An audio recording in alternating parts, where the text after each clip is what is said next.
요 이야기를 좀 해보도록 하겠습니다. 요 예스24에 대해서 이야기를 하자면, 예스24 해킹 사고가 오늘 오후 한 3시인가 4시에 기사가 나왔더라고요. 근데 저는 오늘 오전에 이 예스24를 준비를 하고 있었어요. 그 이유가 무엇이냐? 이게 사실 예스24가 안 들어가진 게 어제부터였거든요. 새벽부터 예스24가 접속이 안 됐어요. 그래서 어제 제가 확인한 사진이 요거였습니다.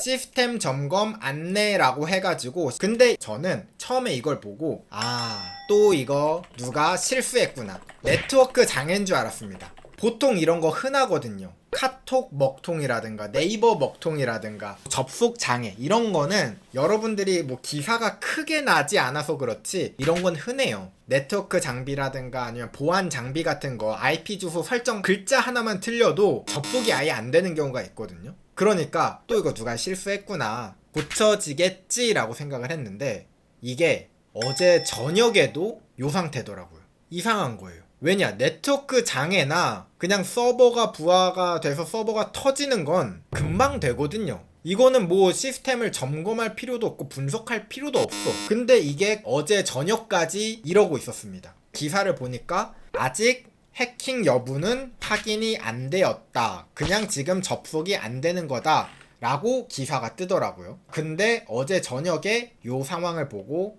저는 느낌이 쎄했습니다. 이거는 내일 컨텐츠구나. 왜냐면 말이 안 되거든요. 그냥 네트워크 장애면은 적어도 어제 저녁에는 해결이 됐어야 돼요. 근데 일단 어제 새벽부터 지금 12시간 반나절 이상 요 상태였다는 건, 이거는 이야기가 심각해지는 거거든요. 그리고 요 정도 해킹이면 서비스에는 문제가 없으니까 서비스는 정상적이어야 되는데, 서비스가 다운이 됐다? 이거는 더 심각한 문제입니다. 그래서 저는 이거 랜섬웨어나 서버가 탈취당했을 가능성이 있다. 근데 지금 요 메시지를 남기는 거 보니까 랜섬웨어일 수 있겠다라고 생각을 했습니다. 그래서 제가 랜섬웨어 주제를 준비를 하다가 오늘 라이브 공지를 제가 10시 반인가 11시에 했잖아요. 근데 이거를 예스24 해킹이라고 써 말어 하다가 아직 결과가 안 나왔는데 좀 제가 그렇게 먼저 쓰면 안 되니까 일단 할지 말지 미정 상태였습니다. 근데 오늘 오후에 밝혀졌죠. 원인이 랜섬웨어로 인한 장애로 밝혀졌습니다. 그러니까 해킹을 당했다라는 거죠. 근데 이 랜섬웨어를 당했다, 요거에 대해서 좀 할 말이 조금 있어. 왜냐, 지금 조금 얘기가 나올 부분이 있는 게, 오늘 분명히 오후까지는 서비스 점검 중이라고 했어. 아니 근데 랜섬웨어면 점검을 하고 말고가 아니라 랜섬웨어를 모를 수가 없어. 이거는 해킹 당한 직후부터 알 수밖에 없는 거야. 왜냐, 서비스가 안 되네? 서버를 들어가면 파일이 다 암호화가 되어 있으니까 당연히 아마 바로 알았을 겁니다. 랜섬웨어구나. 근데 이제 오늘 오후까지는 계속 점검 중이다 라고 이야기를 했죠. 그래서 우리는 몰랐나? 라고 생각을 했는데 그건 아니었습니다. 새벽 4시에 피해를 인지한 후에 어제 오후 1시경에 키사에 신고를 했다고 합니다. 그러면 사람들이 그렇게 생각하는 거죠.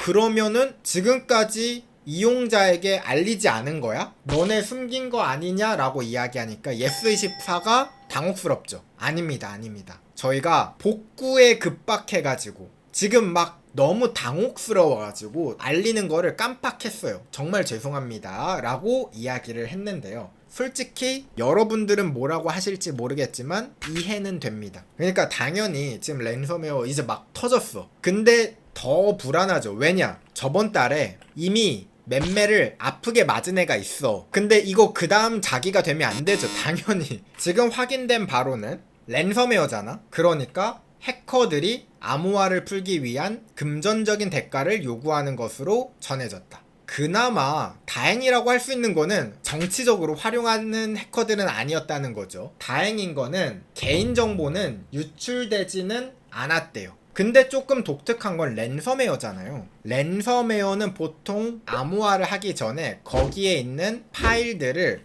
다 빼내고서는 암호화를 하거든요. 그러니까 조금 이상하긴 해. 그런데 여러분들, 요거를 들으면 이해가 되실 겁니다.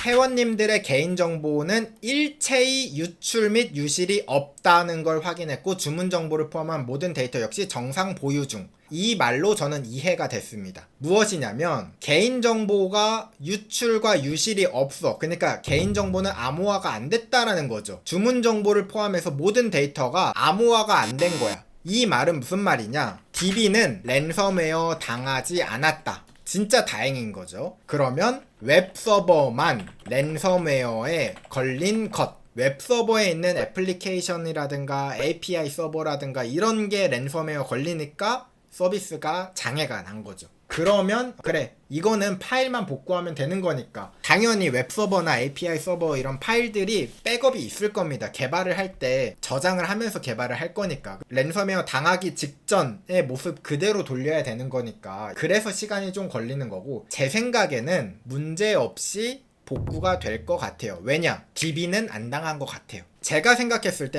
랜섬웨어 당했구나, 난리 났다 라고 생각을 했는데 요 결과들을 보고 나서 제가 추정한 거로는 만약에 if 진짜 좋은 희망대로 DB는 안전하고 웹서버만 털린 거면 이건 베스트 케이스, 이건 진짜 괜찮은 겁니다. 우리가 걱정하는 개인정보 유출이 진짜 없을 가능성이 매우 크거든요. 근데 이게 또 불안한 건 SKT에서도 한번 번복이 있었단 말이에요. 그쵸? 물론 SKT가 하는 거 보고 교훈을 얻었겠죠. 교훈을 얻었을 거예요. 번복하면 안 돼. 자, 여기에서 바뀌면 진짜 그 다음 타자 되는 겁니다. 이렇게 우리는 생각하고 있겠습니다. 만약에 백업 안 했고 버전 관리까지 랜섬웨어 걸렸다. 그러면 예스24는 접어야지.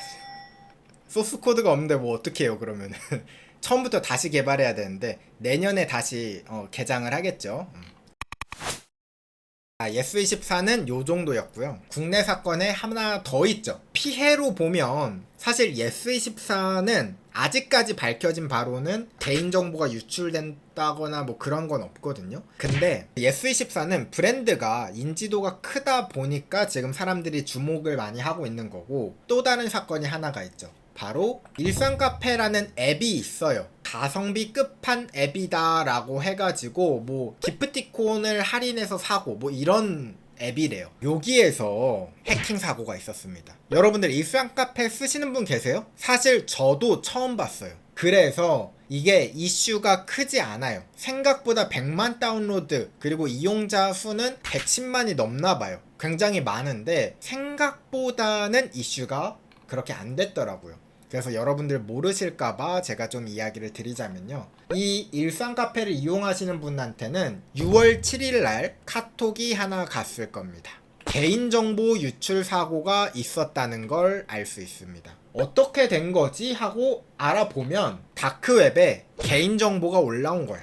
근데 어떤 개인정보냐? 즐거운이라는 회사가 있대요. 주식회사 즐거운의 데이터베이스입니다 라고 했는데 이 주식회사 즐거운이라는 곳에서 운영하는 게 이 일상카페라는 앱이었거든요. 그래서 이 일상카페의 여기 보이시죠? 1.1 밀리언 110만 건의 고객 정보가 유출이 되었는데요. 110만 건의 고객 정보 뭐가 유출됐는데 이제 그게 중요하겠죠? 자, 그것들을 한번 보면요. 아이디, 전화번호, 이메일 주소, 성별 등등등 여기 나와 있는 항목들을 보면 DB를 털은 겁니다. 데이터베이스에 있는 레지스트레이션 패스, 오퍼레이팅 시스템 코드 이런 거 같은 경우는 DB에 있는데 잘 화면에 출력되지 않는 정보들이잖아요. 요런 항목들을 가져왔다는 건 DB를 그냥 털었다 라고 생각하면 됩니다. 하지만 고객 안내 문자를 보면은 다행스러운 거는 전화번호와 비밀번호는 암호화가 되어 있었다라고 합니다. 다행입니다. 관리 정말 잘하고 있었던 거예요.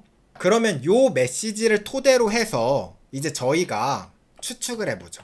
어떻게 했을까? 물론 지금 조사 중입니다. 관련 기관에서 지금 신고받고 현재 어떤 규모로 해킹을 당했고 어떤 식으로 해킹을 당했는지를 분석하고 있는데요. 제가 감히 그냥 한번 추측을 해보자면요.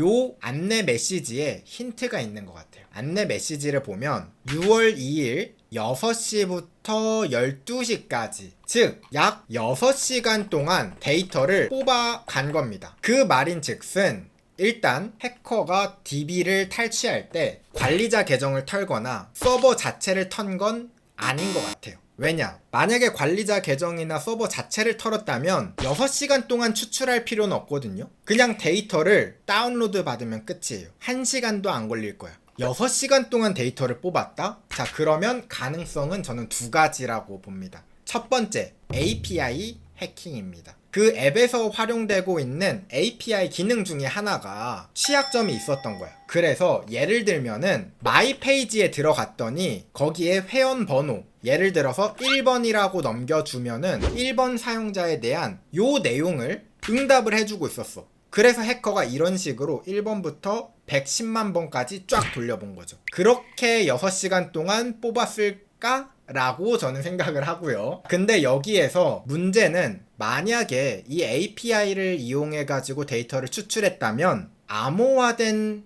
전화번호는 아닐 겁니다. 왜냐면 DB에 암호화가 되어 있더라도 API 기능을 통해서 응답받으면 어쨌든 화면에서 출력이 되어야 되니까 복호화를 할 수 있거든요. 그러니까 전화번호가 암호화가 되었다라는 걸로 봐서는 일단 API 해킹이 아닐 수도 있겠다 라는 생각이 좀 들고요. 그러면 두 번째, SQL 인젝션이라는 기법이 있어요. 자, 이 SQL 인젝션이라는 해킹 기법은 뭐냐면 웹서버 뒤에 연동되어 있는 데이터베이스에 DB 데이터를 털어가는 겁니다. 그런데 이 데이터를 털어갈 때 데이터를 추출하는 속도가 그렇게 빠르진 또 않거든요. 그러다 보니까 110만 건을 추출할 때 6시간 정도 걸린다.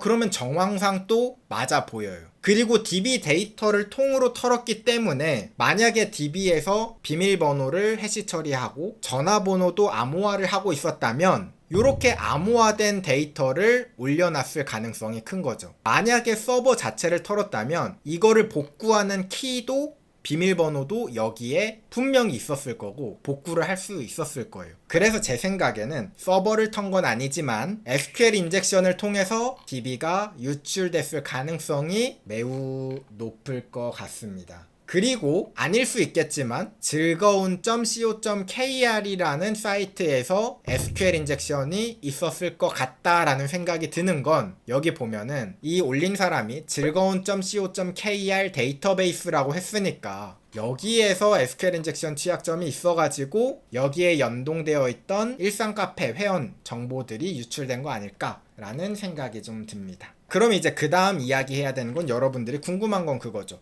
노멀팅님, 저 일상 카페 회원이고 유출됐는데 어떻게 해야 돼요? 만약에 여러분들이 개인정보 유출의 대상자다 그러면요, 사실 전화번호도 암호화가 되어 있고 그리고 비밀번호도 암호화가 되어 있기 때문에 여러분들이 그렇게까지 불안할 필요는 없어요. 그러나 불안할 수 있거든요. 찝찝할 수 있어요. 그래서 같은 비밀번호를 사용하는 다른 사이트의 계정은 비밀번호를 바꿔라. 자, 요렇게만 하시면 됩니다. 그러면 여러분들이 해야 되는 대응은 사실 요거까지가 다입니다. SNS로 로그인을 했다. 다른 것들도 해야 되나요? 만약에 SNS로 로그인을 했다면 뭐 딱히 할 건 없습니다. 왜냐면 SNS로 로그인 같은 거 하면은 여기에 계정을 만들지 않고 로그인을 했기 때문에 DB 정보는 있겠지만 DB 안에 비밀번호가 비어있을 가능성이 있거든요. 그래도 만약에 정불안하다 그러면 그 SNS의 비밀번호 있죠? 그 비밀번호를 똑같이 사용하고 있던 다른 사이트들은 다 한번 바꿔주시면 좋습니다.